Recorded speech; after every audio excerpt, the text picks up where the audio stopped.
to the Intermediate Zoom Skills Workshop. This is the second in a series of 3 or 4. Last week, I covered the basics for beginners, just an introduction to Zoom. This week, we're covering intermediate, and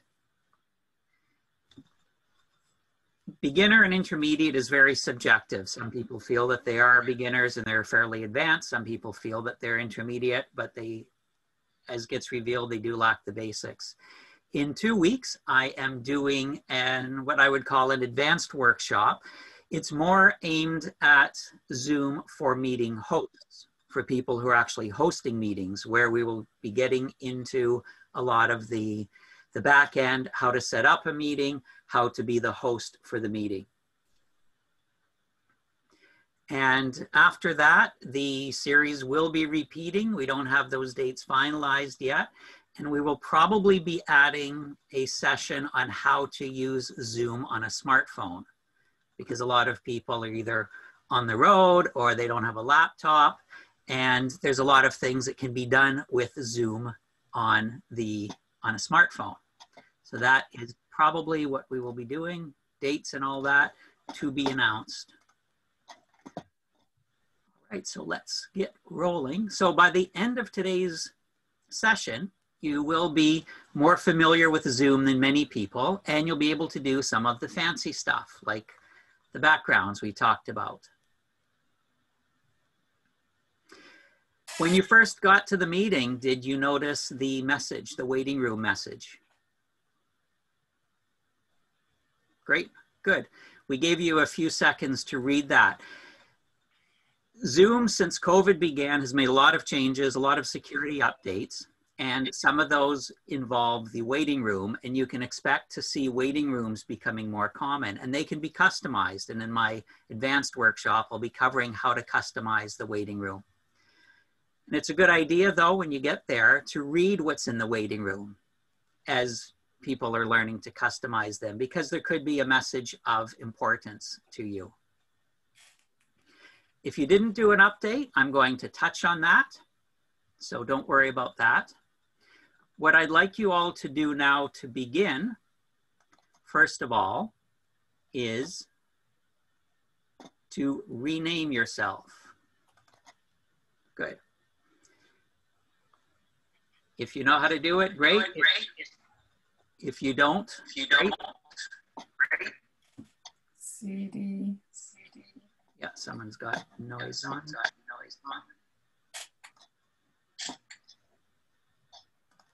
And if you can, just mute yourselves. That will cut down on that echo.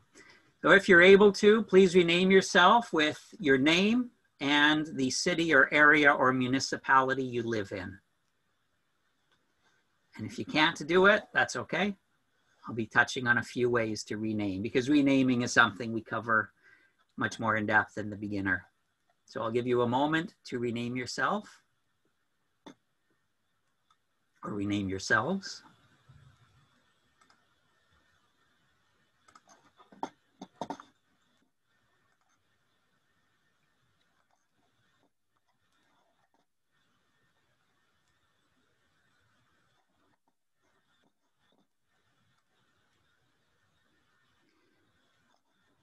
Are you familiar with polls? We will be running a poll here, and in just a moment,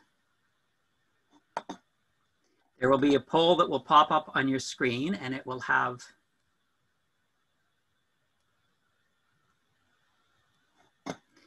three questions.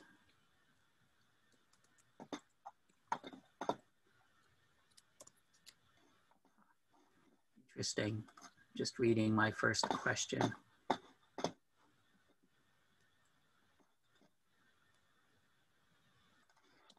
would say ignore the first question. Something went a bit funny in there. Just ignore question number 1. Just answer question number 2 and question number 3.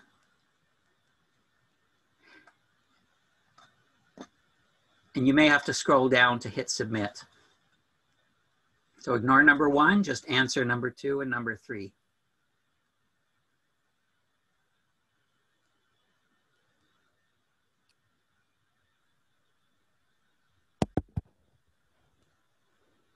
Shawn, I can't seem to, it's row, I can't seem to submit without answering question 1. Okay, that's fine. There we go. That turns submit to a live blue button. Yep. All right. Thank you. Yeah, we'll figure that out.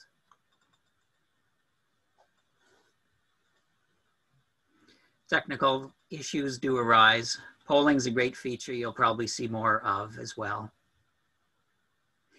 In this poll for the meeting hosts, it shows us the percent of score and the results. And so we tend to wait until we get a certain percent. So right now we've got 41 that have voted.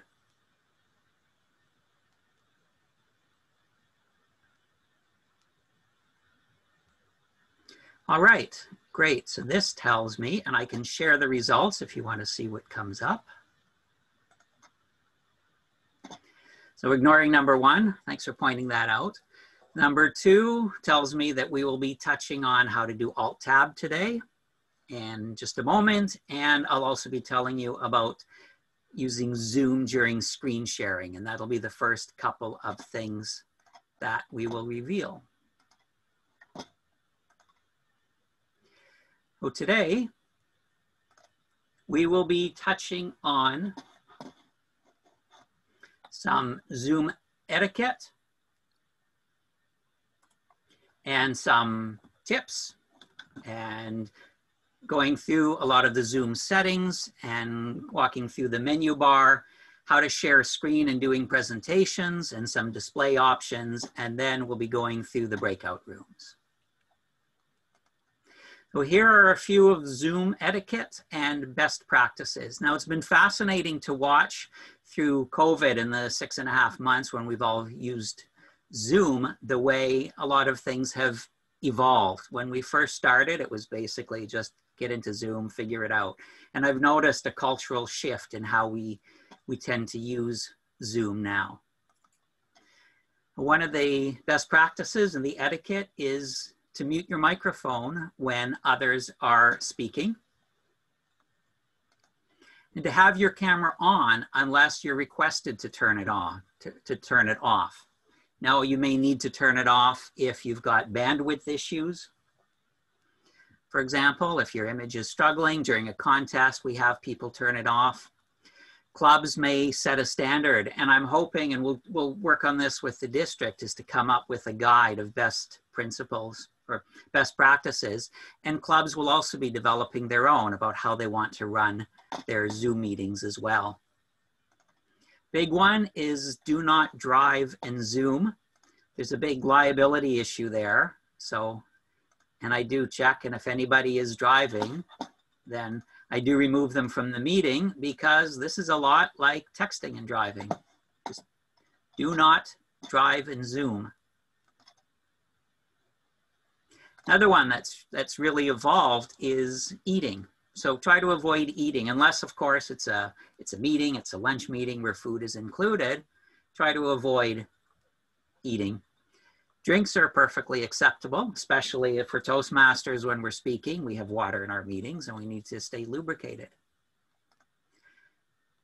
Another point is to have your camera at eye level, so you're good, well centered. So I'm pretty good and well centered, although I'm moving around and I will be somewhat animated today because I'm speaking, but be in the middle. We don't want a lot of forehead shots. I've seen so many foreheads, so many nostrils, and so many chins in the last 6 months. And the comment there about don't jiggle, if you've got a laptop, don't put it on your laptop. I get motion sickness sometimes. It feels like it. People are there and they're talking, and every time they laugh, everything jiggles. So don't jiggle. And if you're on your phone, watch where your finger is. I've seen lots of imprints because people have been holding their phones by their thumbs. Another is to have a plain, clean background or use a virtual background. We'll be touching on virtual backgrounds. I have a hobby of going through and doing screen captures, looking at people's backgrounds, and I've seen some fantastic ones. And I have seen piles of laundry and piles of garbage and things that have just not looked appropriate. You'll have a nice, clean, plain background.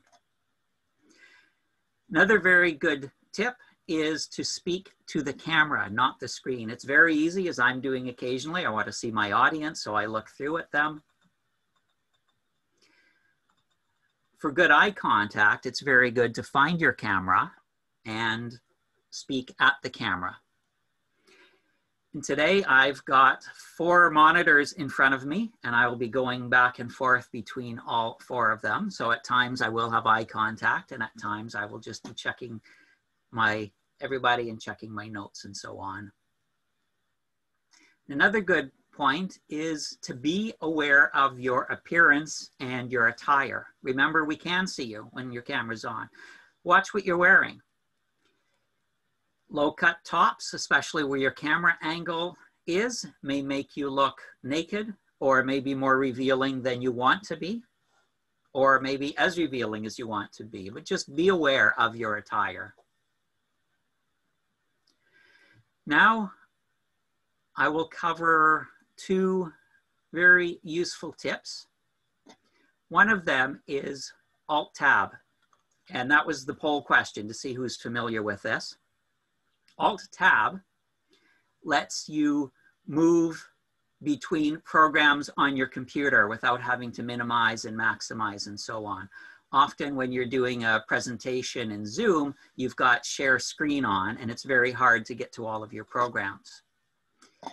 It's Alt-Tab on a Windows machine, and on a Mac, it is called the command.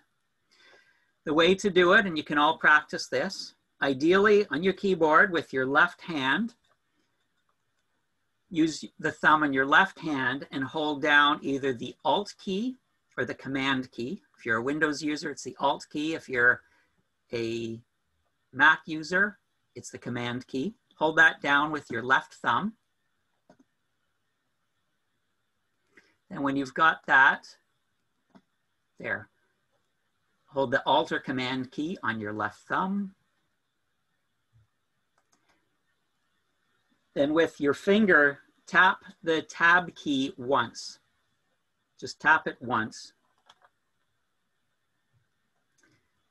And you will see this window will pop up, and you can see all of your programs that are open. You get to see all the programs. If you touch the Tab key again, you can get to the next program that you see. So every time you tap Tab, you'll notice that there's a little box that goes through on each of your programs. And when you get to the program you want, you release the Alt key.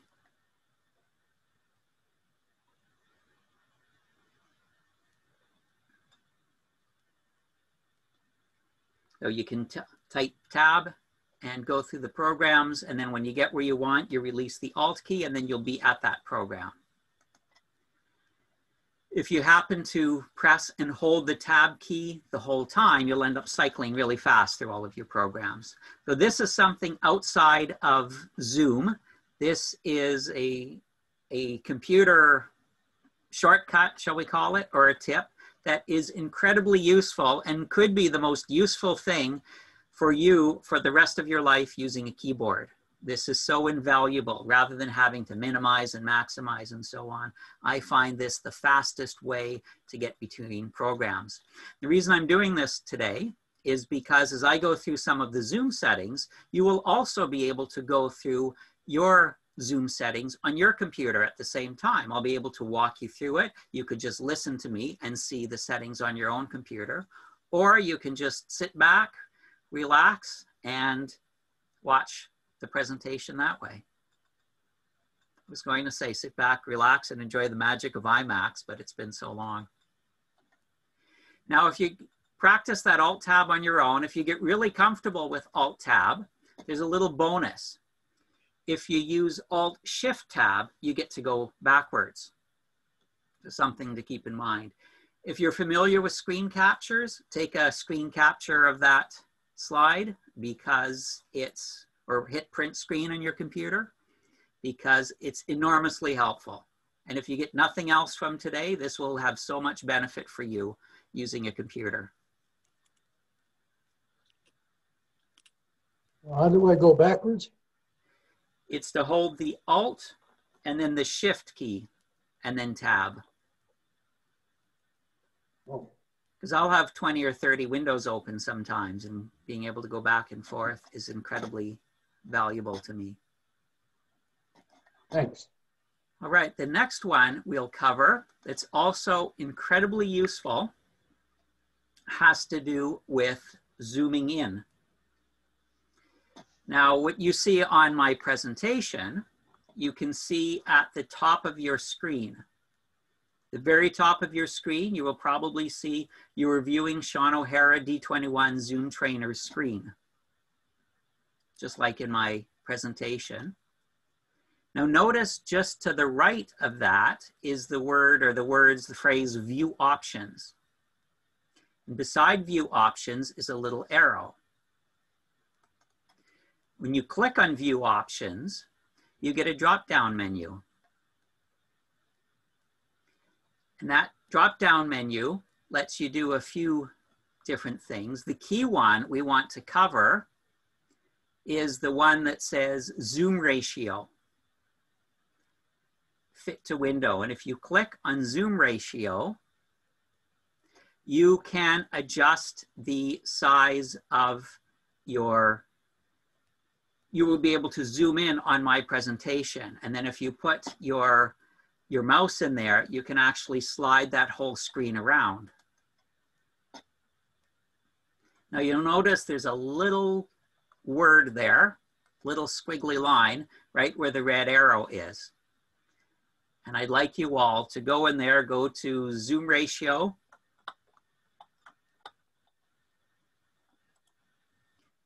And instead of Fit to Window, try one of the larger sizes, 150%, 200%. Just play with it for a moment and practice moving the screen around so you become very valuable. This is probably, besides mute and turning off your video, this is probably the third most useful tool in Zoom when you're seeing a screen presentation. Because so many members complain, oh, the screen's too small, I can't see anything. This allows you to move around so that you can actually see and zoom in on the screen. You only see part of the screen, so you have to be aware of that. What I'd like you to do is go in and zoom into that word beside the red arrow and tell me what the word is. Rosebud. Rosebud. Rosebud. Excellent. Can anybody tell me the meaning of the word rosebud? Don't get it. Any classic movie buffs? It's the sled. The name of the sled. Yes, perfect. You got it. I toss a prize your way, but we're all online. Exactly. Citizen Kane with Orson Welles. Excellent. Congratulations.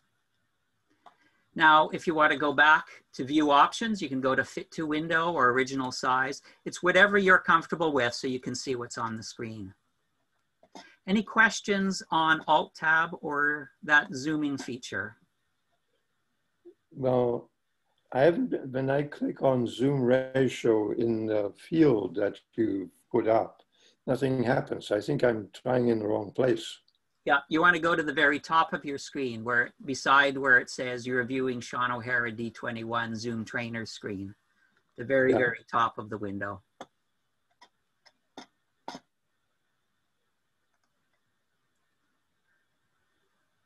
No. Screen, but where would it go? Now, in Zoom, as with everything else on a computer, there's always more than one way to access something. And I just covered the, just above, clicking on your icon up there will give you the settings. There's a whole variety of things you can try on your own for Zoom. Clicking on chat will allow you to connect. There's a whole address book in there. You can connect with other Zoom users. You can call other Zoom users when they're on Zoom, because there are people who will spend all day with their Zoom app open. You can send them a chat message. If you're ever trying to communicate or coordinate with people, you may have this discussion. Well, are you going to start the meeting, or am I going to start the meeting? I thought you were starting it. No, I already started it. You don't have to worry about that. If you go on the chat, you can put in the person's email address, they accept, you actually connect. So you're in each other's address book. So when you want to communicate with them, or it's say, okay, 7:30 every Monday, we're going to go on chat. First person on there clicks to connect, and it rings on the other person's end. So that chat is enormously valuable. The meetings tab will allow you to book meetings through Zoom. It almost feels like there should be a whole separate thing of getting into the other more subtle things of Zoom outside of a regular Toastmasters meeting. So that's why I'm not going into detail on these. Now, below that little icon, initials or photo, you will have the typical symbol for a computer, which is the settings. When you click on that, you get a new window pops up. These are all of the settings on the computer, or on Zoom rather, and it starts off in the General tab. And you can see down the left, there's a whole variety of different components there, and we will go through some of them.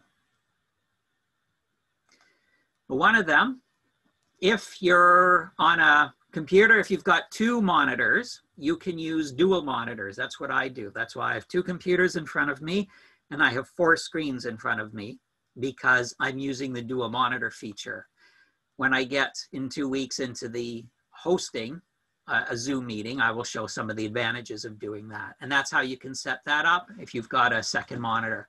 You'll find it incredibly useful for Zoom meetings to have more than one setup.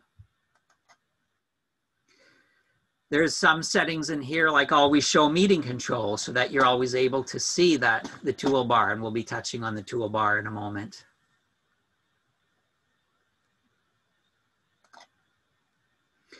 There's ask me to confirm when I leave a meeting. Also very useful to have this turned on so you don't accidentally leave a meeting.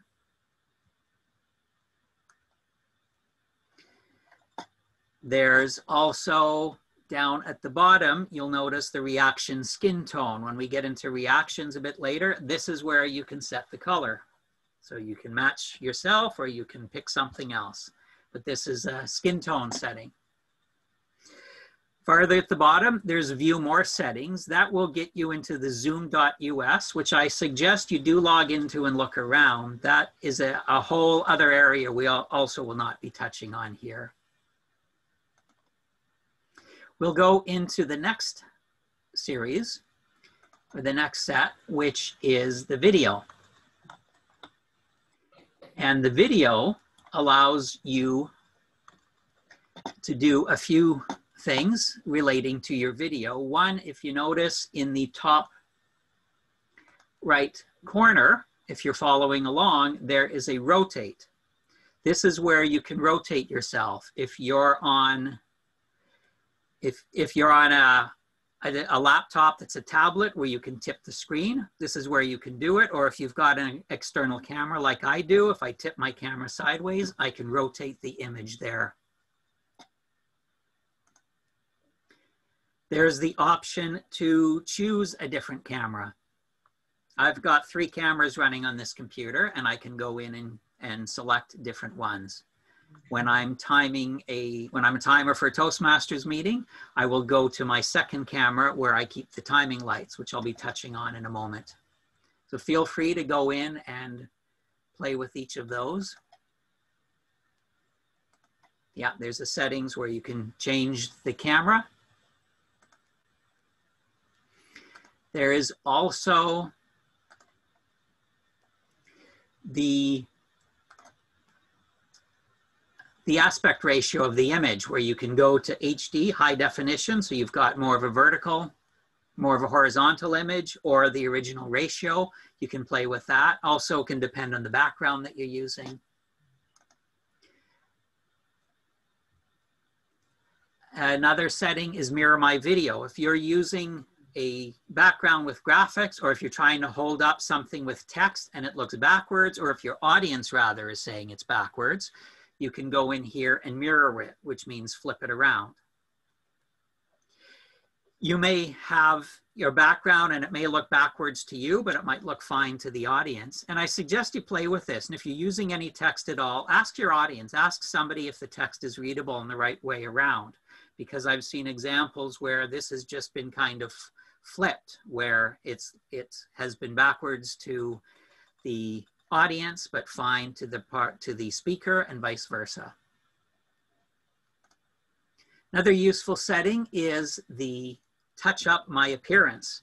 You can play with the sliding scale. I've heard some people are deciding in the morning, they're not even putting on makeup, they're just playing with touch up my appearance to look better. I've tried it for myself. I haven't noticed anything. I don't know what that means. Go in and try that. There's also settings for adjusting the light too. There's auto settings and you can try to manually adjust the lighting as well. And always display participant names in their video, which is very helpful. This is on by default, very helpful so you can know people or know who they are. So these are settings you can go through and try on your own. If there's also some further ones there, if you scroll down, there is one that says, turn off my video when joining a meeting. It's a good idea to turn this, enable it, turn it on, so that when you do join a meeting, your video is off initially. That way you can get settled in. In my case, I'm obsessive over my background, so I've got to make sure, I call it getting my face on, got to get my background just right. You remember the Neil Diamond song, Gitchy Goomy? I think it should be re-released as glitchy backgrounds. Okay, no Neil Diamond fans. There's this option to hide non-video contestants, which we've used during the contests, where people have their cameras off, are hidden. Spotlight my video when I speak, so you get a little box around when you're speaking. And there's, some of you will see a line, for some of you it'll be faint, and it says display up to 49 participants per screen in gallery view. This depends on your computer and the strength of your computer. For me, my computer can't handle it, so it's grayed out. Some of you, you can see it. You can check that, and it means that in gallery view, when you're seeing all these cameras, you can see 49. Just be aware, though, that that can affect bandwidth and it can affect your computer speed. So not everybody has that. There's also an advanced tab that goes into more settings. If you're a videographer, if you're very familiar with video, then it's good to go in there. I'm not going to get into that. I'm not a videographer. We'll get into the next one, is below video, the audio setting. Audio settings also let you do quite a few things. It lets you change your speaker if you're running different speakers. I've got, 3 different sound systems here. I've got headsets and I've also got a speaker, so I'm able to change that depending on what I'm doing. It also allows me to test the speakers. Always a good idea. I always test when I'm connecting to a meeting to make sure my sound quality is good. You can test the microphone as well, or change the microphone, also very handy. There's a feature here, relatively new, called suppress background noise. By default, it's set on auto. I've heard this will work even for barking dogs. If you're in a noisy area, you can set this for quite high and it blocks a lot of the background noise. Now, some sound specialists are really impressed with what Zoom has been able to do with their sound balancing. because you can have a microphone and then you've got sound coming from somewhere else. You don't need a headset. We don't get echoes on ourselves. So they've got an amazing amount of technology behind it to make that happen. But if you're having trouble with noise, with background noise, then you can suppress your background noise there. There's also an option whether you want to automatically join audio by computer when joining a meeting. For me, I have mine turned off so I can test it, but you can have that on. Also the option whether you want to mute when you join. I think it's a good idea and a good best practice to mute when you join a meeting. Another fantastic one, and you can all practice this, is press and hold the space bar to temporarily unmute yourself. Now, I've noticed in doing these, it works about 90% of the time.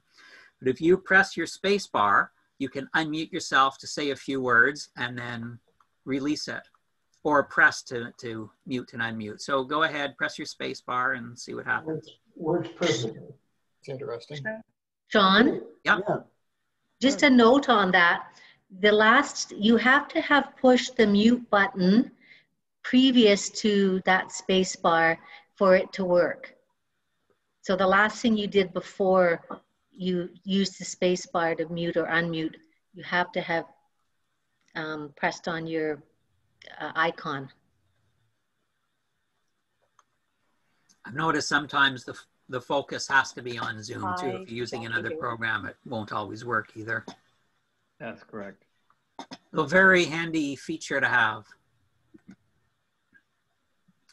There's also an advanced tab there, and that is for audiophiles, people who are incredibly proficient with sound and sound balancing and so on. So not something I'm going to get into here today. There's also different options for sharing the screen that you can turn off and on. Now, I will note some of these settings here, such as whether your video is off or on, you can set it how you want your preference to be. However, the meeting host can also set that. So you may want to have your video and audio on, but the meeting host may have set the meeting that you're muted and video is off when you join. Getting into screen sharing, there's a few settings that can be helpful. Whether you want to enter full screen when a participant shares a screen or not. If you like everything nice and big, this could be a setting to turn on. There's also the option to scale to fit the content. So if someone's sharing a screen, it will scale so that you can see it on your screen, which could be very useful. Then you can get into that zoom ratio that I touched on earlier with, remember, the word rosebud. And so you could have it full screen. You could have it scale to fit, and then you can zoom in on what you need to look at. Another option is side-by-side mode, where you can move around whether you've got the speaker beside the screen share or not. And that's also a setting. Play with. It's your own comfort in there. And again, they've got a variety of advanced settings. And some of those settings is you can have a green border around the shared content, can make it easier to see what's being shared. Next, we'll touch on the different chat settings. This is something just to go in, as I mentioned before, that people are able to communicate, stay on chat, and so on is another form of being in touch with each other. You can go through and look at a bunch of these settings here. Next is the virtual backgrounds. This is one of the really fun things in Zoom, is the virtual backgrounds. You can add your own. If you notice, you have virtual backgrounds, video filters if you upgraded, and there's a little plus. And if you are following along, if you click on that plus, you can add your own virtual background. You can add your own image. If you want, go ahead, add an image. If you want a nice background, you can go on and do a Google search for Zoom virtual backgrounds.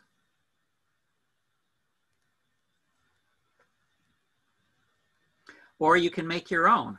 And if you want to make your own and you've got a graphics program, just do a search about the best sizes for Zoom virtual backgrounds. I won't get into what makes a good and bad background here because that is, I cover that at the beginner level.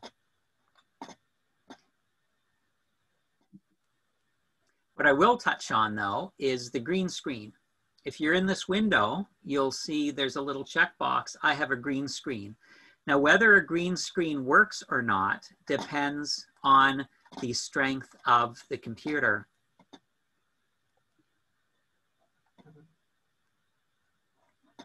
Yeah, I've had a few requests. Yes, I can send you all the timing lights if you will either email me, because you all got, most of you got an email from me for this meeting, or just put in the chat that you want to get copies of the Zoom backgrounds, and then I can send them to you.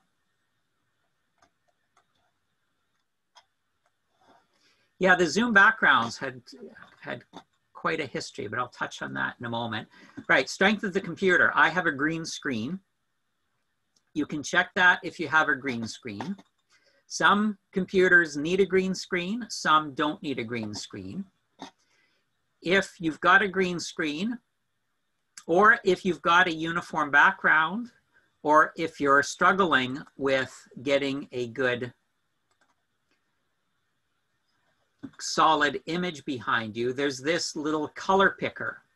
It's a little cube, and if you click on that and then go behind your photo, you can click on a solid background. So if you don't have a green screen, maybe you've got a white wall behind you.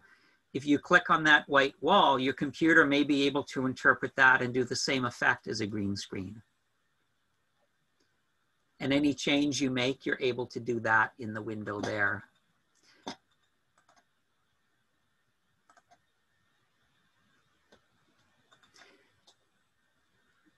I'll run through this and then I'll give you a quick demo. Actually, I can probably do that demo now. You're all able to see my window.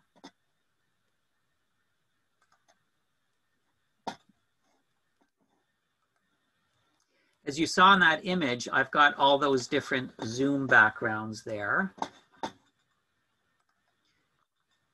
And I am going to show you the different backgrounds that we have. There was quite the evolution here. I was on the district task force for the contests, and I'd heard about the task force. I thought it would be interesting. And I went to some online contests and I was not impressed. In one contest, the timer was using a virtual background and was trying to hold up the green piece of paper and was getting so frustrated because a piece of green paper with a virtual background can disappear. I'm holding up a piece of green paper. He was struggling so much, I had to turn off my camera because I was laughing so hard. And I realized, no, there's got to be a better way to do this. These backgrounds here, the green, yellow, and red, we liberated them from District 2 in Seattle. They're a fantastic idea. If you go to the Toastmasters.org website, their timing backgrounds, I would say, are ineffective because they've got the solid color and then they've got a small word along the top, which is useless. What we found is that the color that people see really depends upon first the camera and the computer of the timers, and then the monitors of the speakers. So just having a solid color doesn't work. That's why we used a big G and a big Y and a big R, because you may not see this as red, or you might be colorblind and just not know the colors. And that's why they've got the big letters here. The ones we evolved to use the contest, and I'll run through these quickly, and I'm just going through that picker to pick a background. We start off with usually the timer to indicate this is the timer spot, or a T. Speech starts, have a T. This way the speaker knows, who do I pin? Who is the timer? Who do I have to keep an eye on? Especially in a contest. And then as you go through the timing, you can go to green and yellow and red. We developed some other ones too for the contest. And when I'm timer, I either go to my second camera or I hold up a sheet of green paper so that you can see the 1 minute of silence and the 2 minutes of silence. We can also do a time's up or a ready. And I'm just holding a sheet of green paper in front of the camera. And then we develop some others too when we run into technical issues, where we can say, 1 moment, please. That we've got technical issues, or when we're doing a sound check or a speaker check, if we cannot hear or cannot see, so we can indicate what the problem is. And then before the contest starts, we will do countdowns of 5, 3, 2, in 1 minute, either before a contest or before a club meeting. And I have been experimenting on using the agenda or giving instructions to people when they get to a meeting instead of sharing a screen, just by using a timing background.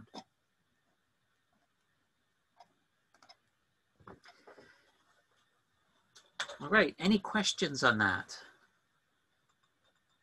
Possibly a lot. I still don't get how I would add them to there. Yep. Or how I download something. And you're going to show me the other day how to change the background thing to be a TARDIS, which could be later. Yep, I will again. So, Shawn, one question. Yeah. So when we have this, what you can call the video background, green, yellow, red. So what you will effectively do is when you get the yellow, you press that background. You change the background quickly, exactly. Yep. right? Yep. You quickly change the background. Yeah. Okay. Yeah.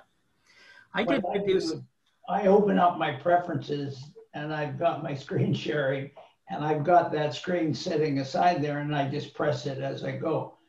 I had a question that when I go to do not share the video, I used to have a generic picture. I don't have any generic picture show up anymore.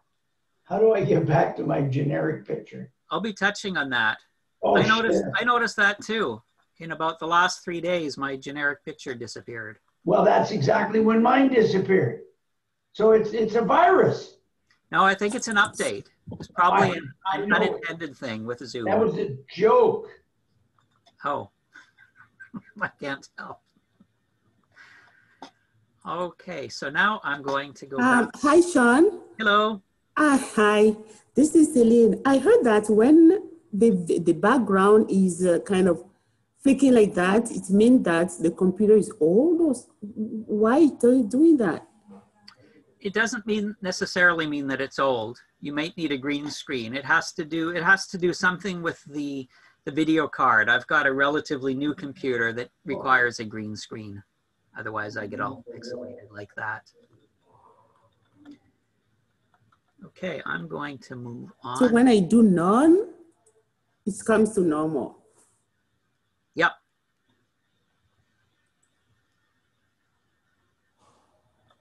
Okay, I'm going to go back to my presentation.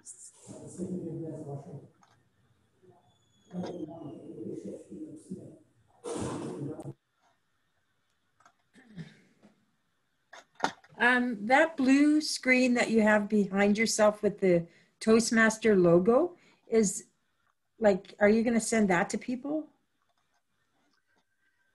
Yeah, I could make it part of the bundle. That would be really good. Thanks. Sure. That's from the Toastmasters site, but yeah, I could do that. Well, I have the green and yellow and red from the Toastmasters site, but I like the initials on there. Yeah. Yeah.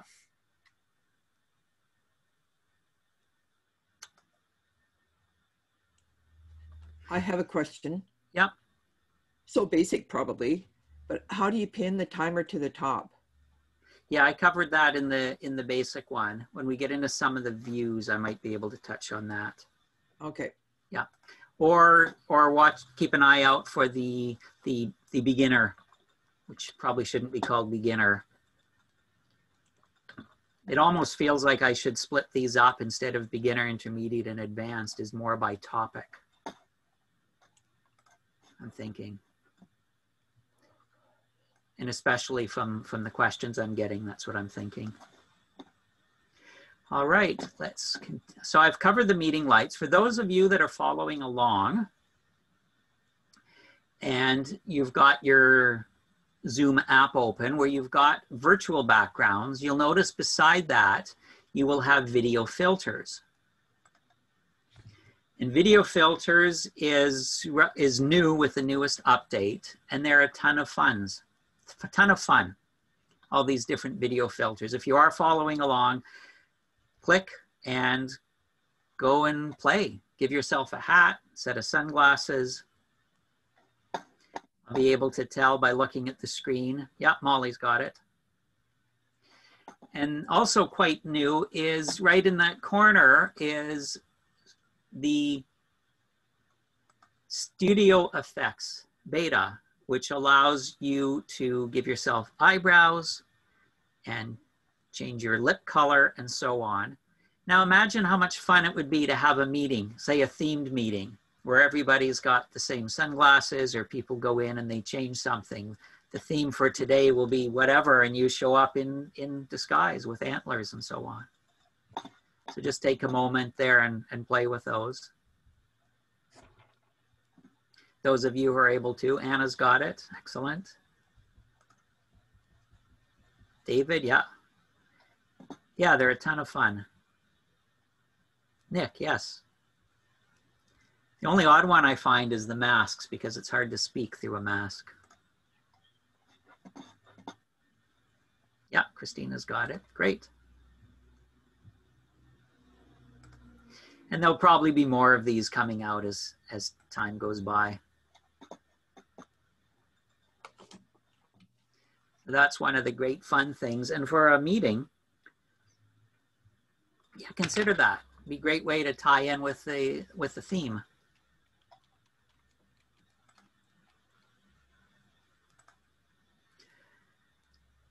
All right. So those are some incredibly nice and helpful things to go through.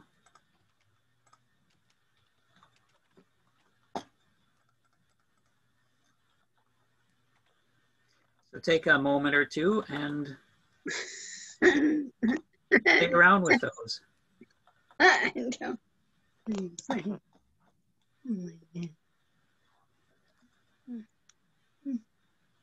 So that in that whole settings there is a ton of different,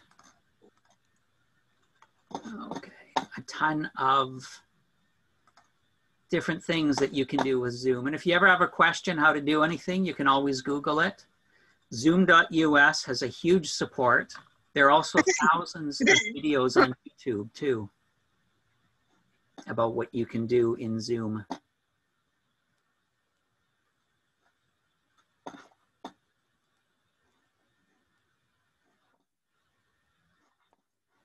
Okay, I'm just switching my PowerPoints here.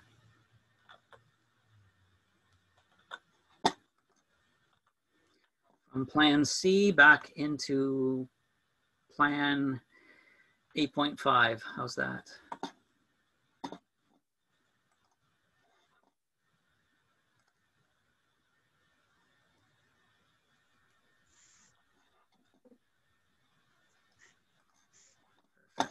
Okay. Yeah, something else about Zoom. It's changed quite a bit since COVID started. They're always coming out with new enhancements. So anything I say here may change in the next upgrade.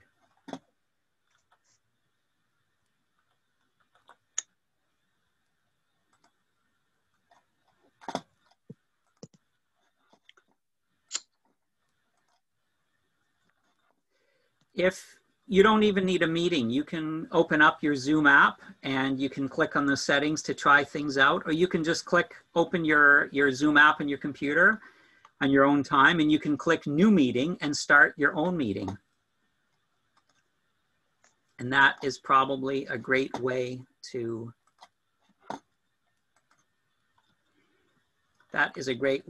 test everything out.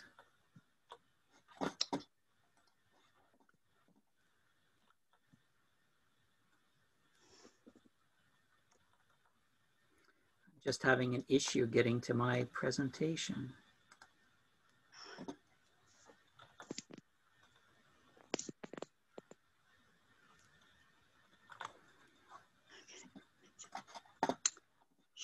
Ah, good, here we go.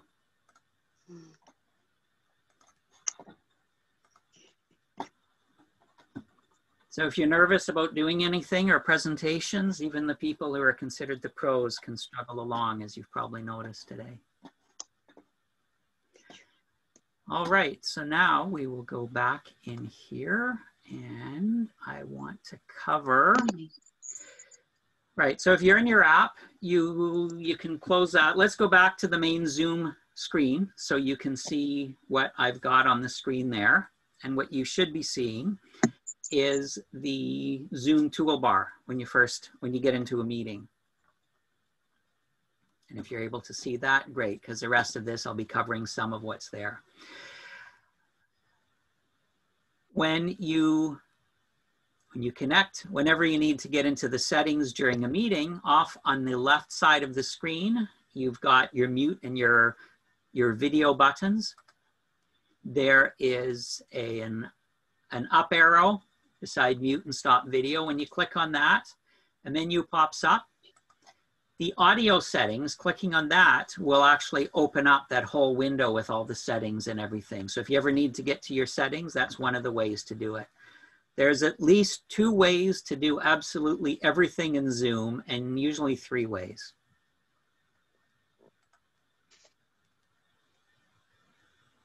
Okay, I'll briefly go through the menu bar. Touched on the mute and the stop video. I mentioned how to reach the audio settings. The participants, if you can all click on participants. Now participants is a very useful feature. In your meeting, you might see something like that. Now in participants, if you go into your participants window, in the top left corner of the participants window, right in this area here, you may have a little down arrow. If you click on that, you can either close participants or you can pop it out. And if you click pop out, then you're able to click and drag and move the participants window around, which can be very handy depending on your screen configuration and so on. And then down in the lower right corner, if you've got it popped out, you've got merge to meeting window. This way you can pop out participants and you can move it around. How useful is participants for a lot of people? Generally not. It's usually used by the hosts. Or if you're looking for somebody, sometimes you can find people through there, you're able to chat with them. Meeting hosts tend to use it so we can see who's muted and who's got their cameras off and on. And I'll be touching on this more in the session on being a meeting host. Now you are always at the top. One part in life, you're always at the top is at a Zoom meeting in the participant list. And if you find yourself, and mouse over yourself, you'll have a mute, unmute that will appear and the more button. And when you click on the more button, you have rename. This is one of the areas you get to rename yourself. Remember, as I mentioned in the beginning, can you rename yourself? It's to do this. Go to participants, rename yourself there. Another thing you can do is edit your profile picture.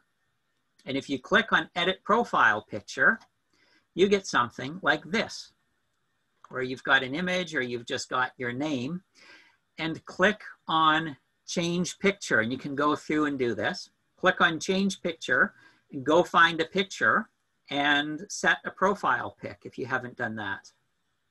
So just go find a photo and put it there. What's also very handy with this, there's that slider, and you can take an image and you can move that slider to zoom in and out on the image. This photo was taken at Universal Studios in 2017, Krusty the Clown, and he's way in the distance. And I just zoomed right in to get just Krusty. That little corner is my hat. He was much bigger than me. So that will allow you, and go through, take a moment, change your profile pic.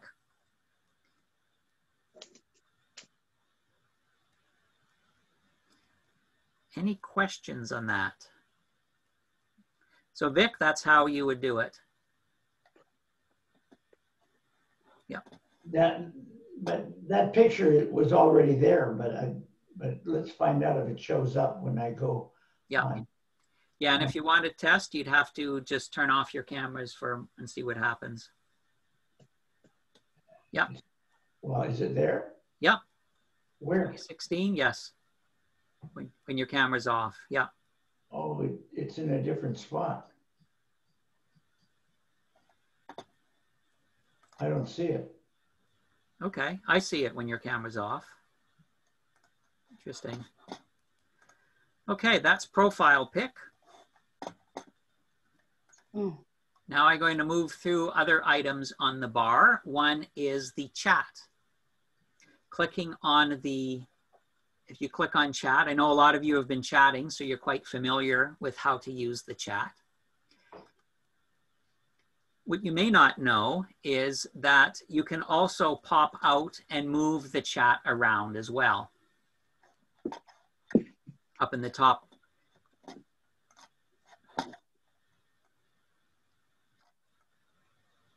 You can pop the chat out, or down at the bottom where you've got beside file where those 3 dots are, that will give you a menu of things that you can do in the chat. Like you can save it.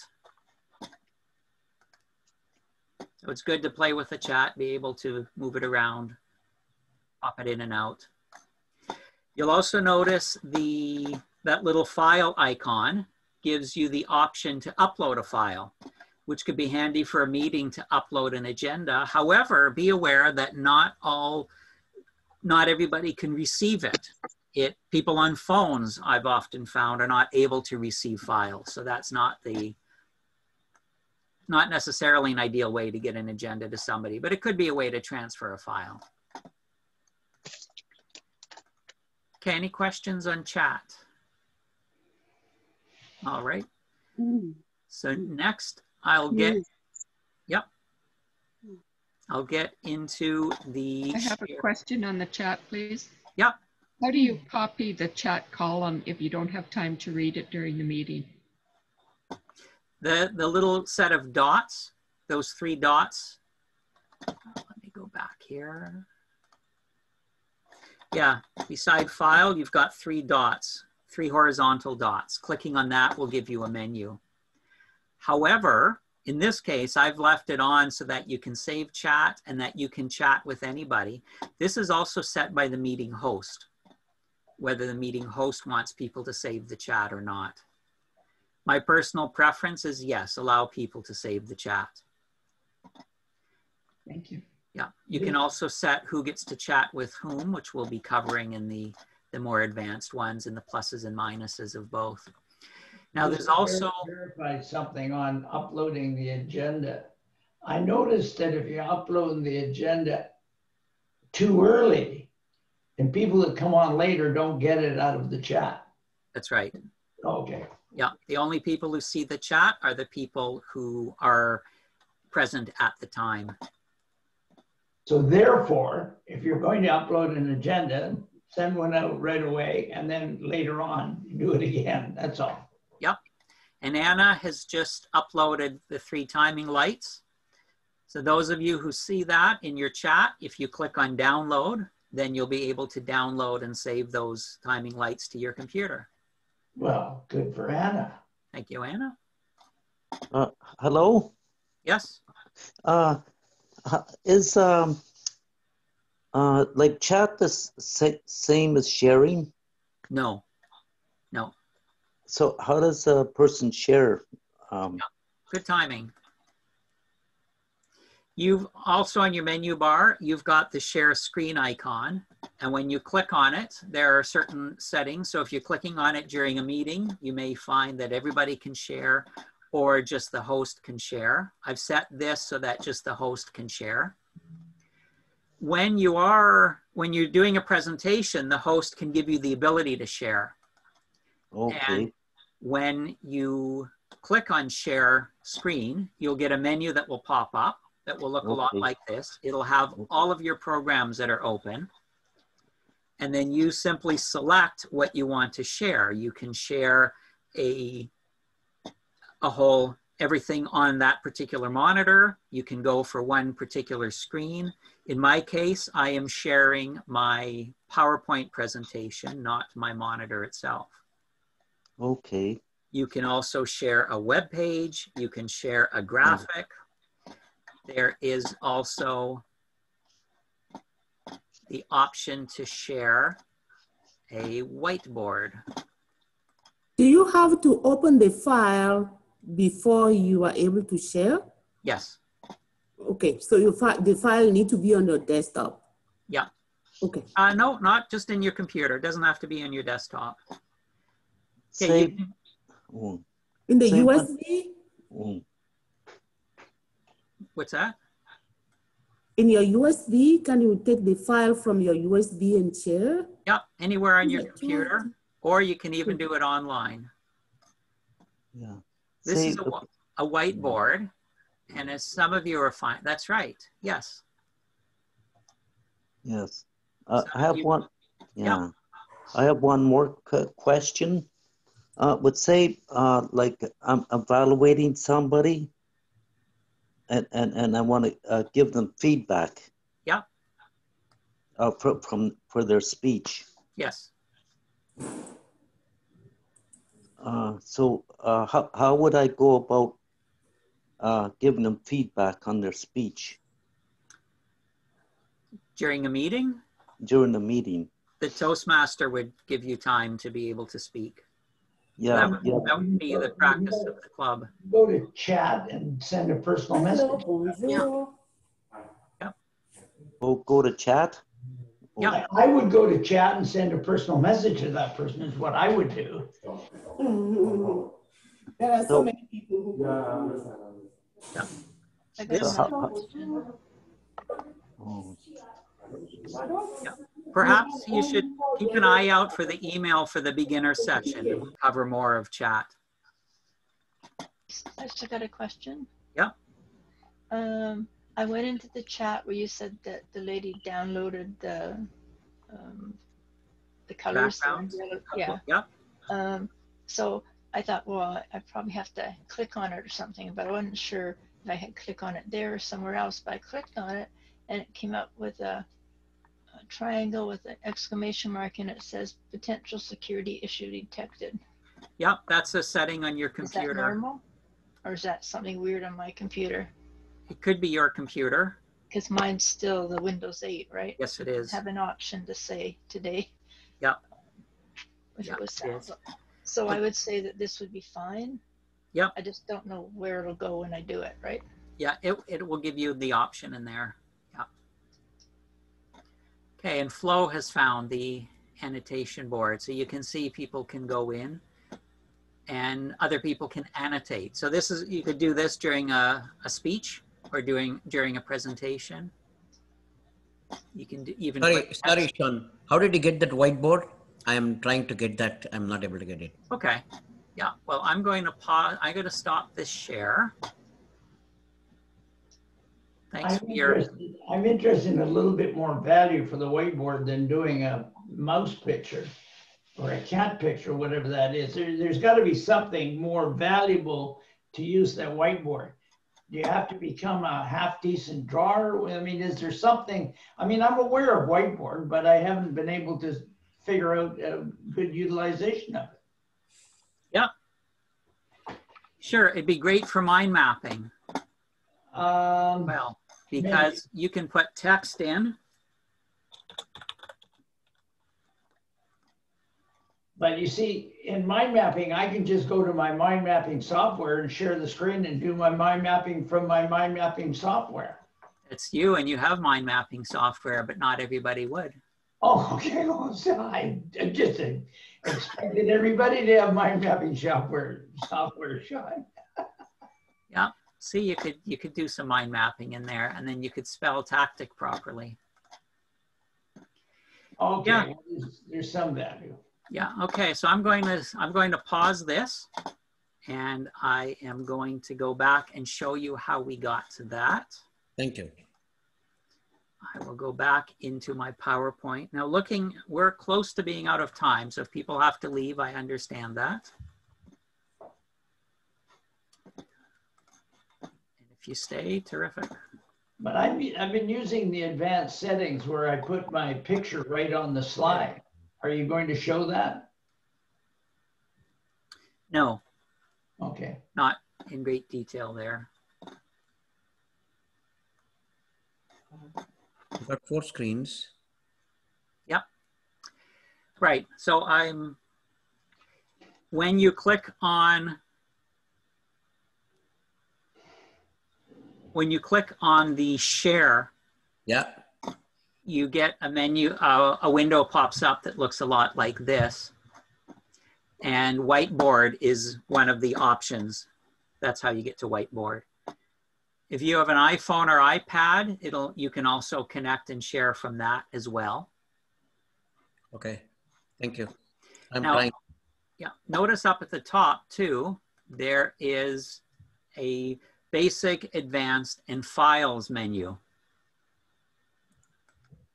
When you click on advanced, you will get something like this, where you can use a PowerPoint as a virtual background.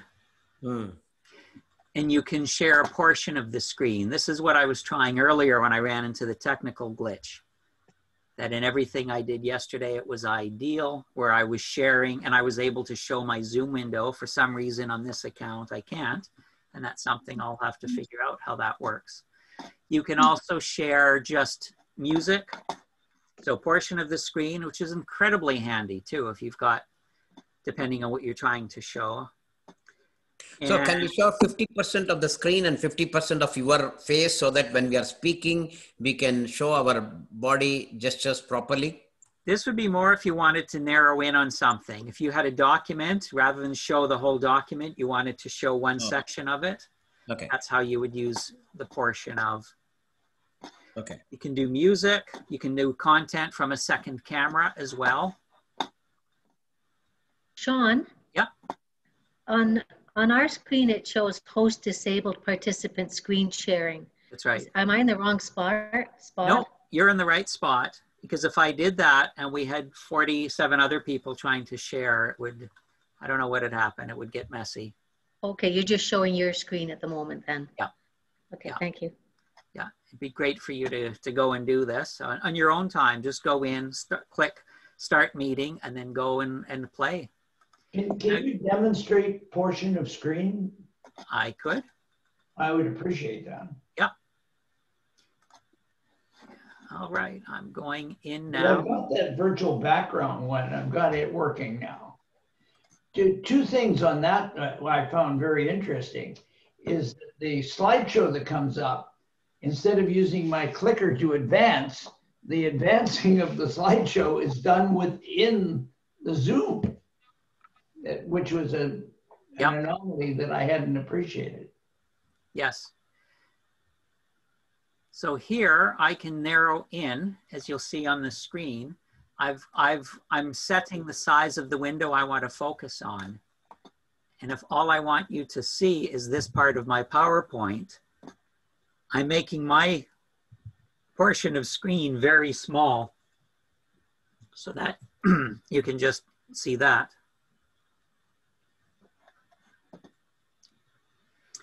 But in the portion sharing tab, it doesn't allow you to have more thumbnails of the people in the meeting appear then. Is that always in that singular column? Yes, you're in gallery view. I'm guessing. Yep. We can never make 2 columns there plus a document. Yeah, unless you have a second monitor, that would do. Okay. And I've done PowerPoint presentations where I've just focused in on one particular aspect of it too. So any question on that portion of screen? I just wanted to add something.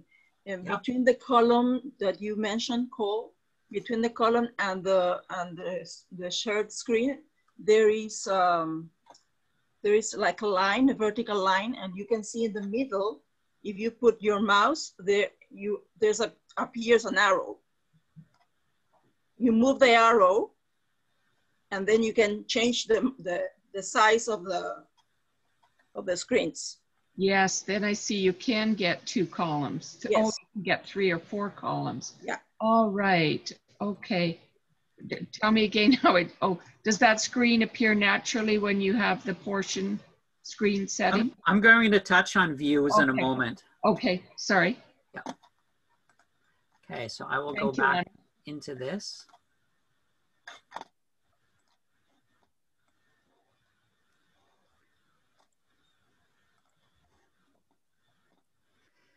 So those are the different options for screen sharing. Notice on the bottom it says share computer sound.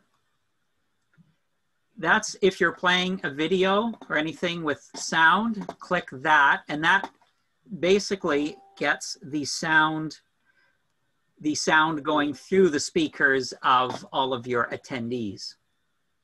So rather than them try to listen to your staticky sound through your speakers. There's also the optimized screen sharing for video clip if you're showing a video. Be aware though that if you're showing a YouTube video or something online, buffering can be a problem. You know, when you're trying to watch a video and you see that circle and it's not loading. And if you're relying on your presentation for video, be aware that that can happen. It's very rare that I've ever seen a video presentation go smoothly. So we touched on that. We touched on the PowerPoint as virtual background, which I won't touch on today. That takes a few more steps. But this one would allow you, when you've got a PowerPoint presentation going, you're in a tiny part of the corner. People can see your face with the whole PowerPoint presentation. That is not a setting, or that is not something that's active on this account. I've got to figure that out. Yep. You have mentioned that you use 2 computers, one to run the Zoom meeting, one to share the screen for PowerPoint and video. Is that something you recommend for us? Or 2 monitors, not 2 computers. Yeah, 2 monitors. If you're doing lots of presentations, yeah, they'll make your life easier. You'll make your presentations easier having 2 monitors. Now, if you've got a laptop and you travel everywhere with that, laptops will have some kind of a video port, and you'd have to talk to your computer tech or computer store, and you can plug in a second monitor or a third or a fourth, depending on your computer. I missed you at the beginning. Can you repeat whether it was yes or no, good idea, or you need to have the port to plug it in? Yeah, I think it's always a good idea to have a second monitor when you're doing any kind of presentation online. Yeah, very handy because you can move things around, and it makes it much easier to see everything. All right, the next thing I'll cover briefly is that what you can also share are files. And you can connect your Zoom account to Dropbox and Microsoft OneDrive and so on. And then you can pull a file instead of from your computer, you can pull it from an online storage or from the cloud. Now, when you're sharing, this is the menu bar that you get. And probably my best friend when it comes to sharing is the pause share. And I've been using it quite a bit today, where rather than you see me struggle through all these transitions, I pause the screen, then I bring up the new share, and then I unpause. And it's a fantastic way to be able to switch without having people go through all these different transitions and different screens and so on. You also have the option to annotate. So while you're sharing something on a screen, you can be annotating which means you can take a marker and do this. So here's the pause share, which I like. I mentioned the annotate. And you've still got your regular tools here. You can always stop your sharing. You can do a whole bunch of different things with your different colors. You can also clear.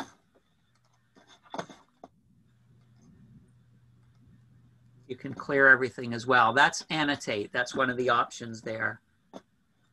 Or annotate if you need an alias. Annotate.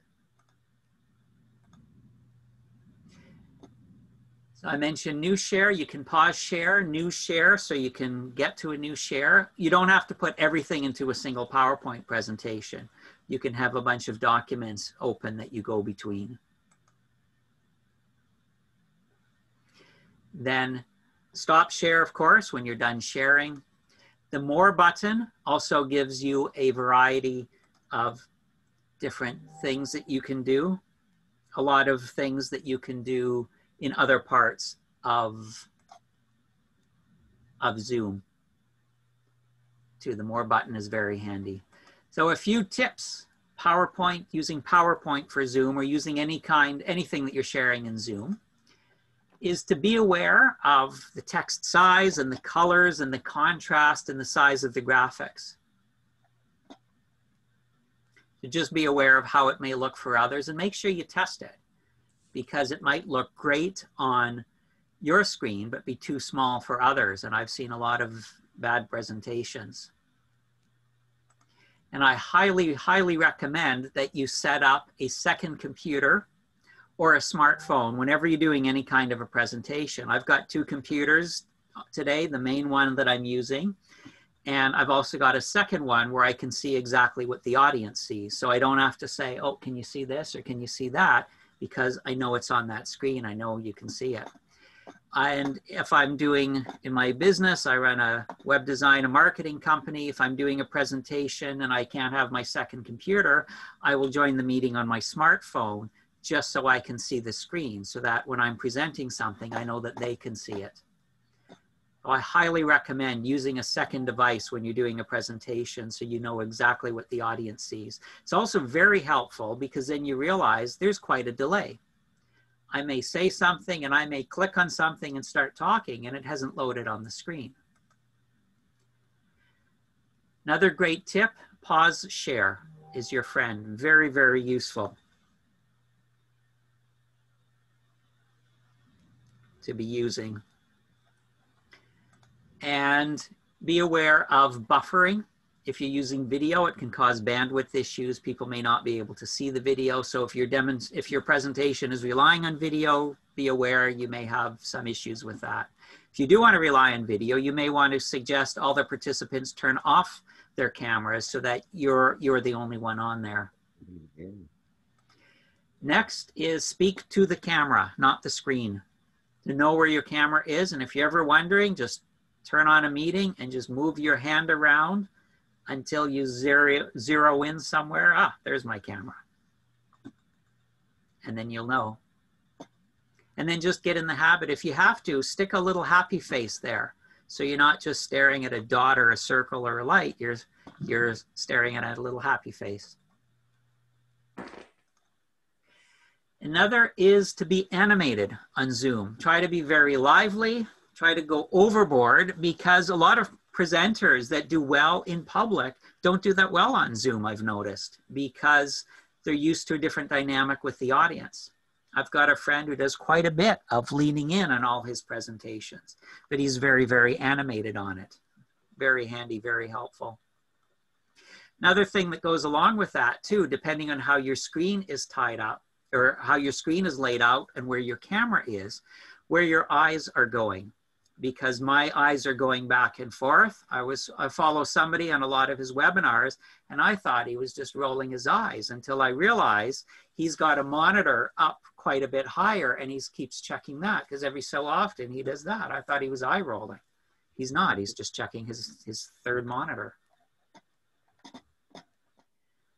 Sandra, no, I don't know when the next session will be. I'll work that out with the district, and then there'll be emails. Now the next one is to be wary of borrowing graphics off the internet, because a lot of images are on the internet. It doesn't mean that they're available for you to use. Now, if you're doing it just in your club and it's just a closed presentation, probably not a problem.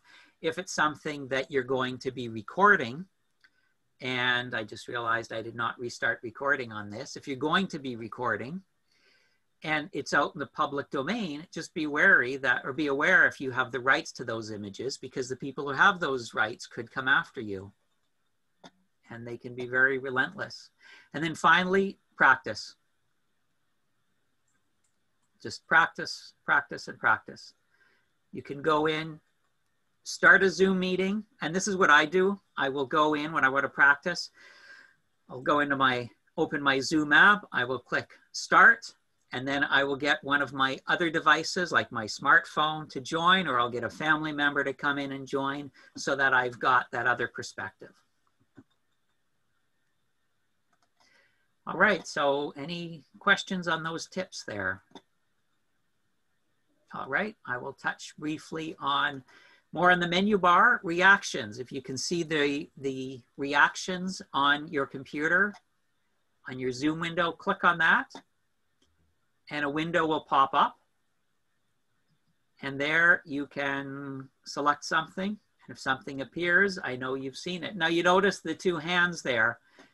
In that earlier Zoom setting, that's where you set the skin tone.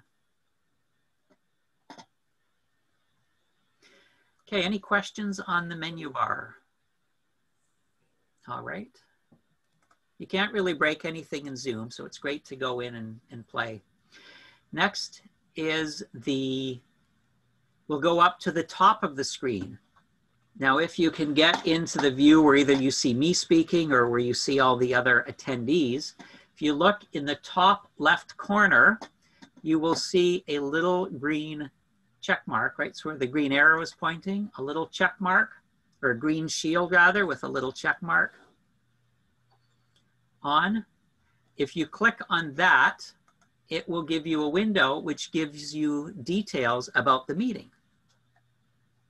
It will tell you the meeting ID. And some of you are used to joining Zoom meetings by noting the meeting ID and the participant ID. As I mentioned, I go into test, I will click start.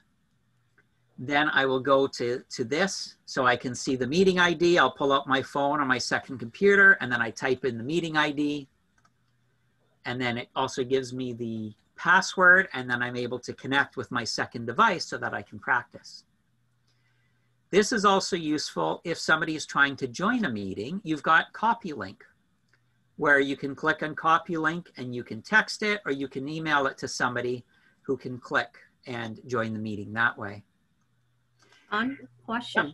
Yes. The passcode, can we set that at the time we create the meeting notice? Yep, you can. Yep.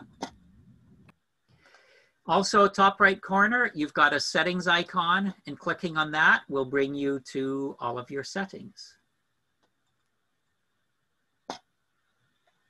Okay, that is that one. Now we'll go back to the screen where you can either see me or everybody else, and look at the top right corner of your screen. And in the top right corner, you will see the little word view. If you have it updated, this will probably either say gallery view or speaker's view. The small word view, and click on that. It will look something like that. You click on the word view and you will get a menu. Some options will appear. Now this will vary depending on how your screen is set up, how many monitors you have, and so on. You could have something that looks like this, where you've got speaker view and gallery view, and you can click on those. You may also have something like this, where you've got standard, you've got side by side, and that little icon, those little images will give you an idea of how the setup could be. And then you can play with these, whether you want the speaker beside the presentation, how you want the gallery and so on. You can even swap the video and the shared screen around. So these are things best just to go in and play. And this is an ideal time to play because you've got a bunch of different participants. So take 30 seconds and just click through a bunch of those.